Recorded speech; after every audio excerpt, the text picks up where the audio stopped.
Shift handovers are essential to good nursing communication and impact directly on the delivery of care and ward productivity.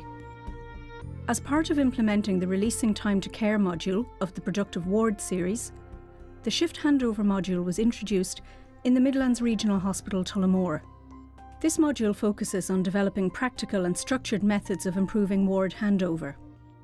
To support the implementation process, the module team developed this training video, which aims to educate nursing and healthcare assistant staff on how to conduct a clear, comprehensive, person-centred handover within a timely manner using a standardised structured format. The video shows how this approach to shift handover improves patient outcomes through enhancing patient safety, improving the delivery of care, reducing adverse incidents, reducing the time spent in handover, improving the quality of handover information. Incorporated in this approach is the ISBAR communication tool, which is used in tandem with the nursing process and a chosen model of nursing to identify the information that's required for exchange at handover, thus ensuring that handover is patient-focused. All references to patients, either verbal or written or fictitious, and were developed to support the training process within this video. First, let's look at what happens within the existing handover.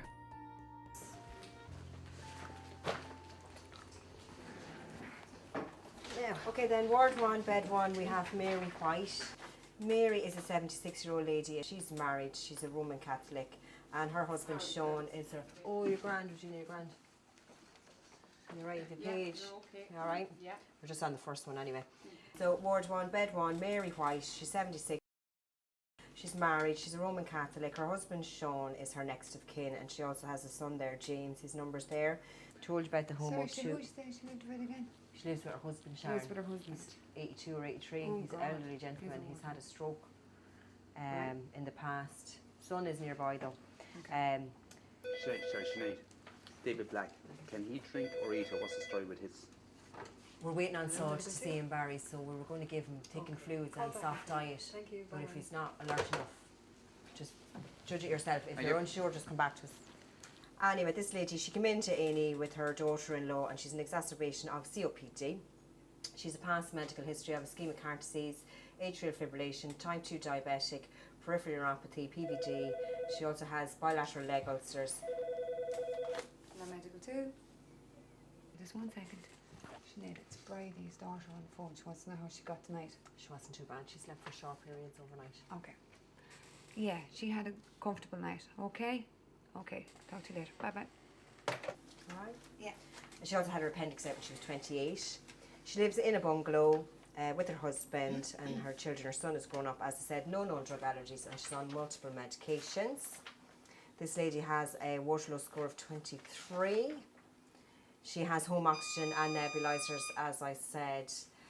She doesn't leave the house very much either. Is Barry there? Will you grab that? Thanks, Regina, thanks. Anyway, this lady, her mobility is very poor, so Sorry, she's Sinead, what age is she? well, she's 76. She's 76, Sharon.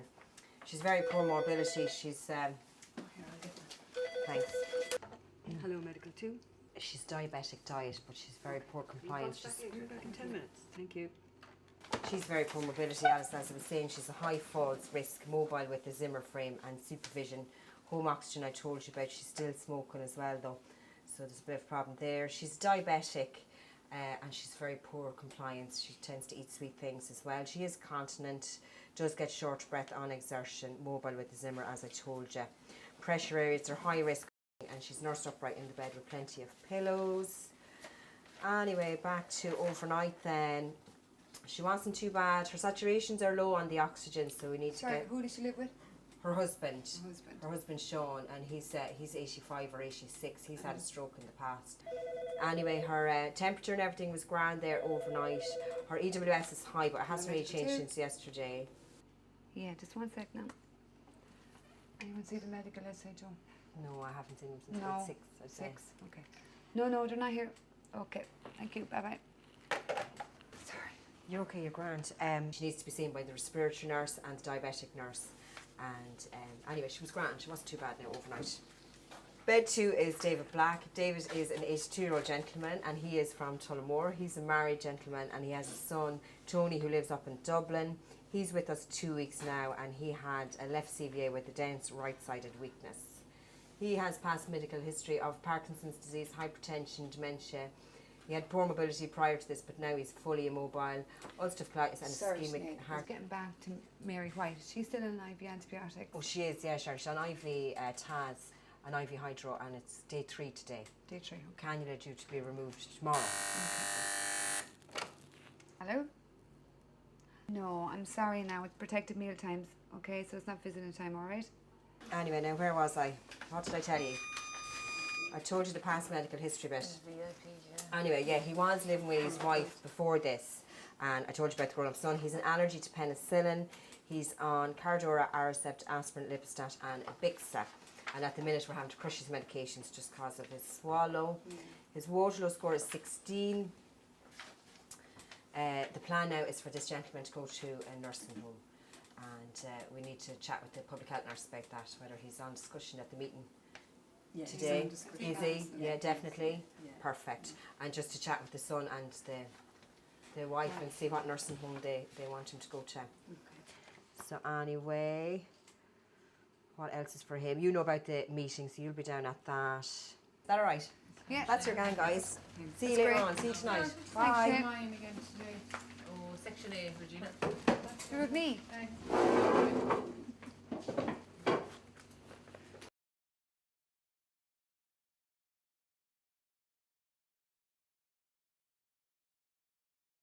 And her husband, Sean, is her. Oh, you're grand, Regina, you're grand. You're right, the page. You're okay. You all right? Yeah. We're just on the first one anyway. Sorry, Sinead. David Black, can he drink or eat, or what's the story with his? We're waiting on Salt to see him, Barry, so we're peripheral neuropathy, PVD. She also has bilateral leg ulcers. Hello, medical 2. Just 1 second. Sinead, it's Bridie's daughter on the phone. She wants to know how she got tonight. She has home oxygen and nebulizers, as I said. She doesn't leave the house very much either. Is Barry there? Will you grab that? Thanks, Regina, thanks. Hello? No, I'm sorry now, it's protected meal times, okay, so it's not visiting time, alright? This best practice handover process has been developed by the Releasing Time to Care Productive Ward Module team in the Midlands Regional Hospital, Tullamore. It incorporates a number of Releasing Time to Care principles, as well as using recognised communication tools such as ISBAR. Let's have a look at how the best practice handover process works. Hi guys, are you ready? Yes, we're ready. Morning. Morning, Sinead, how are you? Alice, will you do the calls if there's any calls or interruptions? Thanks a million. You ready? Yeah. Okay, in Ward 1, Bed 1, we have Mary White. She's a 76-year-old lady and she was admitted on the 17th of the 9th under Dr. Maguire. She's been admitted with an exacerbation of COPD. She's a past medical history of ischemic heart disease, AFib and type 2 diabetes, peripheral vascular disease and peripheral neuropathy and bilateral leg ulcers. She's been treated with IV antibiotics, steroids and nebulizers, and today is day 3. She lives with her husband, who's an 85-year-old gentleman, and he has had a stroke in the past. They also have 2 sons who live nearby and call in daily. She still smokes. In relation to her ADLs, she requires assistance of 2. She is mobile with the Zimmer frame, but she does require supervision, and she can become very short of breath on exertion. And she is also a high falls risk. Her Waterloo is 15. Overnight, she slept for short periods. And for today then, she needs to have a respiratory nurse review and a diabetic nurse review. Her leg dressings need to be done. She's for a repeat chest x-ray and we need to chase up the report on her sputum sample. We also need to monitor her fluid intake as she doesn't take enough fluids and adhere to a strict diabetic diet as she has a bit of a sweet tooth. Her VIP score is 0 and her cannula is due for renewal tomorrow. In Bed 2 then we have David Black, and David's an 82-year-old gentleman and he's been with us for the last 2 weeks. He is a left-sided CVA with a right-sided weakness and he is now fully immobile. He has a history of Parkinson's disease and ulcerative colitis. We have no EDD for him because the plan is for long-term care, and I think he is for discussion today at the placement forum. He was living with his wife prior to this admission and they have 1 son who lives in Dublin. In relation to his ADLs, he is now requiring full care. He's a hoist transfer out into his OT chair, which he can tolerate for short periods. His Waterloo score is 18. He has a pressure relieving cushion and a pressure relieving mattress. His pressure areas are red and blanching. He has been seen by the SALT and he's for a modified diet which he's not tolerating at present. His urinary catheter is also draining very concentrated urine, so we need to up his fluid intake. His speech is very poor after his stroke. It appears like he's confused, but he's not. You just need to give him a bit of time. And at the moment, we're crushing his medications. So for today, for David, he needs a further SALT review. We also need to chat to the public health nurse in relation to the placement form and speak with his wife and his son in relation to where they would like him to go. So that's your gang, guys. Just to bring to your attention that there are 2 patients with similar names, so just to be mindful of that. Have a good day. See you tonight. Bye. Now, girls, Sharon, I'll give you Ward 1 today. Okay. And just to make sure that we get Mary White's leg ulcer addressed today. Yeah, I'll do Alright. it.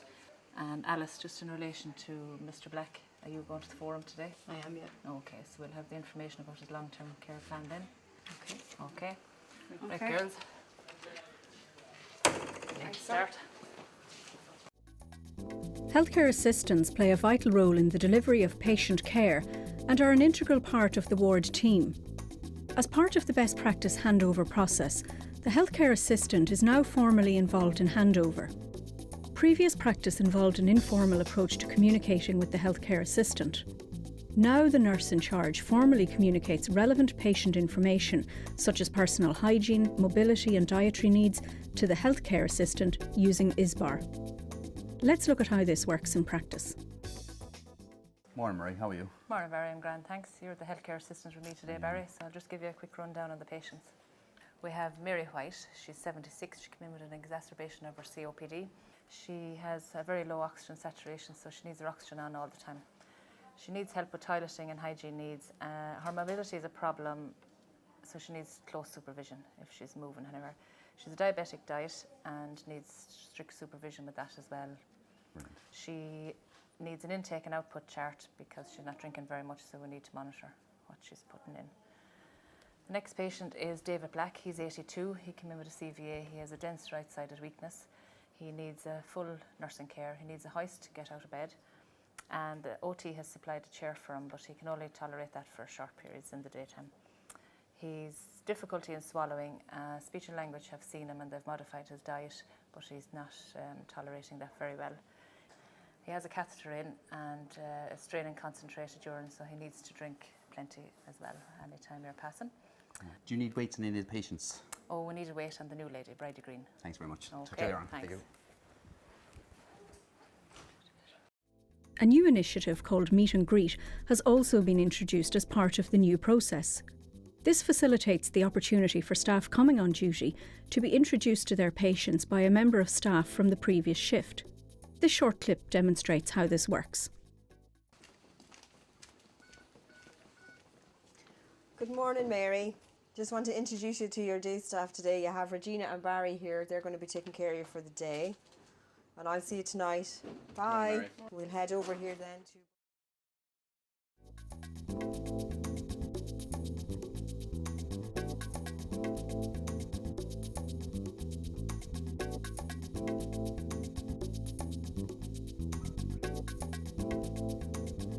The best practice handover now incorporates a number of key elements to support the exchange of clear, comprehensive, person-centred information within a timely manner using a standardised structured format.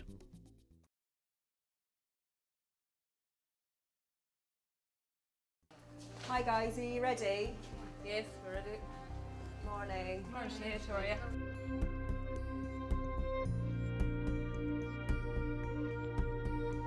Alice, will you do the calls if there's any calls or interruptions? Thanks a million. Now, girls, Sharon, I'll give you Ward 1 today. Okay. And just to make sure that we get Mary White's leg ulcer addressed today. Yeah, I'll do Alright. it.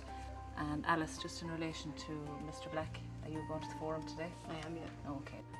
So that's your gang, guys. Just to bring to your attention that there are 2 patients with similar names, so just to be mindful of that. So for today, for David, he needs a further SALT review. We also need to chat to the public health nurse in relation to the placement form.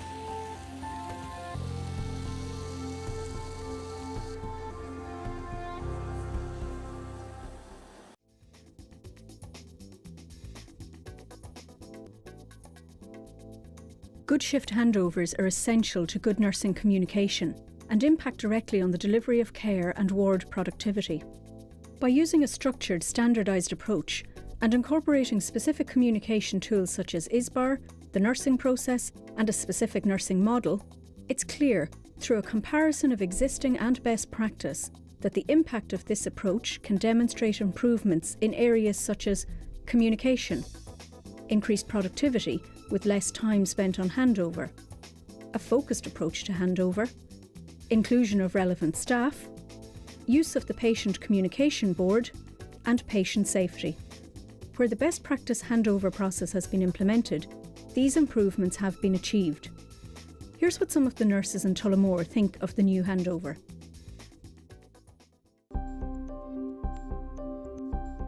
The old system, I found it went on quite long and a lot of interruptions. Found out we were repeating ourselves a lot and just a lot of the information was very relevant to the patient.